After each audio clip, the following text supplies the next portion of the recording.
All right, let me ask the question that you know. Sure. Go ahead. Opie is this. So now Anthony's not here anymore. No. So what happened? That's a very good question. It's very complicated. Well, fuck! I talked about Stuttering. Much like your marriage, it was time to move on, and they have a son together. We had a very complicated relationship. To be honest with you, we didn't talk much off air for many years. And why is that? I don't know. We just changed as people, I guess. I don't hate the guy or anything. But then he got fired because of what happened? For his tweeting. Yeah, and the company was very upset about it. And when he connected a little violence to his tweets, they felt, don't fucking kill me for saying this, they felt like he had to go. And did you fight for him? Of course. I don't even listen to those fucking assholes. Of course we did. Oh, okay. Of course that's the only question. No, that's the only question because I was on his show yesterday, and then he was like he didn't know if you went. He knows. He knows. Oh, really? He's very good at pushing buttons and keeping things going. So he knows. He knows we fought for him. And honestly, the door's not even closed around here. But he's got to fucking figure that shit out. He's got to figure it out, not us. Oh, no, I was just asking. I'm just asking. I'm more annoyed just because of the bullshit that's out there. Because people think I guess they only know what we tell them. In all fairness, but of course we fought for them. Well, I didn't. I said, you know what? Because you're reading. I was looking at my salary, and I'm like, you know what? Without Cumia, there's a Norton bump. That's what it was all about. Did you get a raise since his departure? Yeah, but I didn't get Anthony money. I got what I would have probably gotten anyway. I got pretty much the same. I got a little bit more of a percentage than I normally would have gotten. Yeah. But not enough to. I don't get Cumia money. No. And now we're going to change that. Yeah. We both got a little bump, a little bit. We didn't grab his money or anything like that. Yeah. They saved a fucking fortune. Let's be honest. So, I mean, I think I was itching to try something different after 20 years, and I know him well enough to know he was itching to try something different as well. He was building a fucking studio months before he got fired. He was already, kind of delving into, fooling around with something a little different. Yeah. So, and when he got fired, we literally talked for 5 minutes, and there was no conversation about even fucking continuing. Yeah. I think it was just time to just take a break for now. Yeah. 20 years. Yeah, that's a long. When people say you don't have loyalty, that's such 20 years is loyalty, you idiots. I didn't. I'm just asking. No, I'm not mad at you at all. I don't care if you're disloyal. Can't you see John's looking for a job? Yes, I am. John brought his rolling bag. How about the Opie, John, and Jim show? It was absolutely intriguing to maybe try something different after 20 years as well. So that plays into it. I didn't hate Ann, at all, but we really didn't talk much when these mics were off for a long time. So just because we grew, into different people. I got married and settled down with kids, and he's living the single life and having a great time. He's Mickey Rourke and Barfly. Anthony has an amazing life. Look at all the shit in your mouth. I can't help it. That's weird though. Like 20 years is long. That's especially in like a professional relationship. That's a long time. There were plenty of times in that 20 years we probably should have taken a break. Let's just put it that way. It became a very complicated relationship. It's a dramatic story because I just remember the highs and lows from terrestrial to the satellite. Of course. Back and forth. I remember when you guys started, and we were talking about this before. Well, first of all, I hated my brother because he had a WOW bumper sticker and all that, and like he was so into you guys, and I was like, no, they're assholes. They're like because you were drinking the Kool-Aid. Yes, I was drinking the Kool-Aid. As you worked for him, you were drinking the Kool-Aid. But the only thing, listen, the only defense I will have about, with this, right? And I'm talking Spit it out, John. I'm talking about Howard. Is I can understand why he'd be angry. It's like imagine if Letterman, the guy that follows him, was trashing him. Right. Then he'd be mad at CBS. So I can get why Howard's mad that a show on his own station is trashing him. I can understand that. Yeah, but you know what I mean? I told you on the break. Now I got to say it on the air. What happened there? Where we saw what Howard did to radio shows. Me and Ant come into town with a new fucking show. We got a lot of heat though. We're doing okay.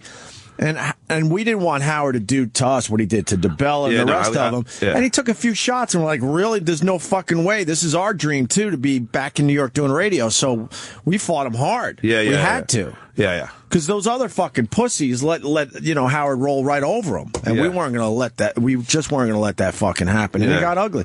And there were times in there that we could have easily patched it up, but that's on him, not me. Yeah. I was more than willing to sit down and talk to the fucking And this guy. is funny because I don't know if you heard this day, but we were talking about that. So, how many times have you seen Howard? Because anyone's listening, Howard's on the same floor as you guys. Me and Kenny walked by him last week, and that's the third time I've seen him in 5 years. And how does that go? Wow. Kenny tells it like I didn't even really look at him. I was just walking past him in the hall. Ronnie is like the greatest, and we talk to Ronnie all the time. That's Howard's guy, and Kenny was walking me down the hall, so it was this weird fucking passing in the hallway. And Kenny tells the story that Howard looked like he wanted to fucking strangle me. So I said on the air last week, I'm like, look, I'll fucking talk to the guy any time he wants, and just discuss whatever the fuck his issue still is. But the thing is, he is making up with everybody now, because I know he's friends with Kathy Lee now. He made up with my boy, Brother Weeze. He called him. Oh, really? He called him personally to Rosie apologize. O'Donnell, he made up with. Yeah. He gave me a ride home. Really? No. But we never fought, so. I did ask. All right, go back to eating. I did ask for a ride home, when that snowstorm hit, because I didn't want to walk home because they shut down, the transit. Where you living now? Upper West. Oh, nice. Yeah. And how many kids you got? 2. Oh, cool. So, just to finish, though, I don't think the door is completely closed with me and Ann working together. I don't think it's closed here as well. But that's up to him. I can't be fighting his battles anymore. I fought a lot of his battles. He knows that. No, because I was just asking. And I love the guy, but also we started wanting to do different things with the radio show. So he's doing his thing, and he's very successful. Of course he is. And we have had tremendous success with this new version. So. Yeah. And my whole thing is me and Jimmy are working really hard to make sure this doesn't sound like Opie and Anthony, because that wouldn't be fair to what me and him did together. Yeah. That's true. So, it's not easy because there's still a lot of the same players, but we're trying. It's a pickle. I can see Jim's working real hard at it. I'm holding this microphone up and pulling it back down, firing out a gem and earning my keep. And one other thing that we can move on, like people like, why haven't you done a show? I reached out to Ann and said, look, we need to fucking talk before you do a show, period. Get a beer or dinner. Yeah. So that's on him. And then he made fun of I need to fucking have a beer or dinner before because of my show. Yeah, I kind of do. We had some things that we should talk about a little bit. So you guys have some? No, nothing major. We just grew apart and we weren't talking when these mics were. That would be compelling to listen to, though. Yeah, because I don't think you guys would throw each other under the bus. I would talk about that shit on. I mean, if the first time you speak is live, I don't think you guys. I think you know each other well enough that nobody would throw each other under the bus. There wouldn't be any. I don't think so at all. Ann knows you. It's like you're not gonna kill each other. I think that you would hash things out, and it would be very interesting. I started doing stuff on the show he wasn't really into, and to be honest, I wasn't into a lot of the stuff he was doing near the end. So. Well, I think you need a neutral party to make sure it doesn't get out of hand. John, I think you would be a great. I think I would be a great perfect. Jimmy Carter for this one. Yeah, I heard you guys get along really well. We're getting along, it seems. So maybe you should be the guy. Well, you know what? Can I do it? Sit down somewhere in Staten Island, something northern Italian. It'll be perfect. We'll bring Artie Lang in. And we'll figure out all sorts of problems. David Tell keeps playing cards until that guy goes home. No, that would be great. We should. I could mediate the whole thing. Right. I think I don't know. I don't think Ed likes confrontation in general, and but I don't see him really defending me and all that shit. He kind of lets these assholes continue with their bullshit. When one lousy thing from him would make a huge fucking difference. We've supported him on this show. I've promoted it. We say AnthonyCumia.com. Go there and subscribe. All that shit. So, well, like I said, it's fucking so weird, complicated. But no, but I'll tell you it's weird because I was telling my brother about this when because he picked me up at the airport. And I'm like, I know you guys didn't talk that much off the air. He goes, he's like, I find it so hard to believe because you guys were so great on the air together. That's why Jimmy came on board in the beginning, because me and Anthony weren't talking at all. And I'm like, and I was trying to quit in 1999. I was like, I want to go do something else. And my agent's like, do you understand how much fucking money's on the table? They're about to syndicate you everywhere. I'm like, I don't care. Yeah. Because Ant just stopped talking to me. But he was going through a major life change. I'm not putting any of this on Ant, by the way. I'm just talking about it. Hey, listen, it's just like me and Howard. I think the guy's incredibly fucking talented. It's an incredibly talented, funny fucking guy. But in 1999, I was ready to walk. I'm like, I'm going to go just do something else. And then my agent's like, is there anything we can do? This is crazy. You know how much money's on the table? I go, well, we're working with this new comic. Jesus. Yeah, young Jimmy. Young Jimmy. Well, this is... Oh, Jesus. This is Jim. This guy is like, I haven't seen a guy eat like this since Artie. I know. What was your name back then? Jimmy Norbit? Norenstein? So You know, Jim was on my first tour. Huh? You know, Jim was on my first tour.